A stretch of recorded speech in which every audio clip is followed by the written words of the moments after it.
Poko auzitegiak Hendaiako ikastolaren aurka egin du beste behin eraikuntza xedea atzera botata. Era honetara, herriko etxeak bertan bera utzi beharko du Seaskaren ikastola eraikitzeko deliberoa eta ezin izango du eraikitzelanik egin. Hendaiako udaletxeak ikastola berri bat egitea deliberatu zuen eta estatuaren ordezkaritzak 2 aldiz jo du erabaki honen aurka.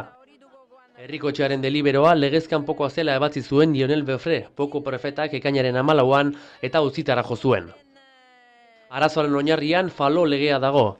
Honek debekatu egiten du diru publikoa hezkuntza pribatuko egoitzak diruztatzeko bideratzea. Laikoa izan arren, Seaskaren murgiltze eredua arlo pribatuan kokatzen dela nabarmendu du prefetak behin baino gehiagotan, eta lege horretan funtsatuz, 2 erabaki hartzeko eskatu zion epaileari. Batetik, ikastola berria eraikitzea baimentzen zuen deliberoa indargabetzeko.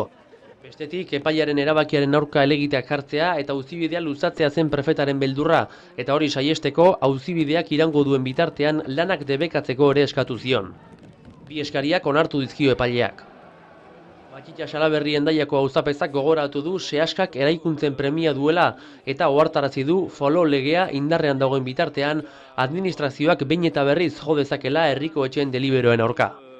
Horregatik, estatu mailako lege bat sortzeko beharra ikusten du auzapezak. Gogoratu beharra dugu prefetak gisa bereko prozedura bat ezarri duela Beskoitzeko ikastolaren aurka. Herriko etxeak eta Seaska beldur dira prefetaren erabakiok aurrekari izango ote diren aurrerantzean. Paskalindo Seaskako lehendakariak bestalde salatu du auzitegiak ez duela sakoneko erabakirik hartu eta formaren aldetik eman diola arrazoia prefetari. Bestalde iragarri du Seaskak mobilizaziora joko duela, baina horretarako esku hartan dituzten arazoak konpondu beharko dituztela adierazi du. Eta gora eskariko ikastola!